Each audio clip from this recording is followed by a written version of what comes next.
এই দাবিটাও আমাদের দীর্ঘদিনের কেন্দ্র সরকারের কাছে, ওর জন্য দায়ী হচ্ছে বিজেপি শাসিত কেন্দ্র সরকার।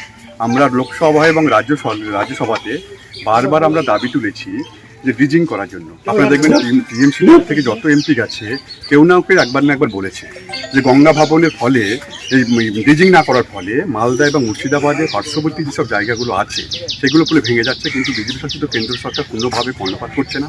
আজকে রাজ্য সরকার বলছে অনেক কোটি কোটি টাকা আজকে দেওয়া হয়েছে, কিন্তু আমরা দেখলাম যে তাদের বিধায়করা এবং তাদের যারা পঞ্চায়েতের যারা প্রধান রয়েছেন তারা শুধুমাত্র বালুর বস্তা এবং বাস দিয়ে মেরামত করছে এবং কেন্দ্রের সাথে কোনো রকমভাবে সঠিকভাবে আজকে কিন্তু আলোচনা করছে না। সেই কারণে আজকে কিন্তু মানুষ আজকে অবহেলিত হচ্ছে। আর মাননীয় মুখ্যমন্ত্রী বলছেন হাজার হাজার কোটি টাকা এই নাকি আজকে গঙ্গা ভাঙনের জন্য দিয়েছেন, কিন্তু হাজার হাজার কোটি টাকা শুধুমাত্র সেটা আজকে তৃণমূল কংগ্রেসের যারা বিধায়ক আছেন এবং তৃণমূল কংগ্রেসের যারা এমপি রয়েছেন তাদের পকেটে ঢুকেছে।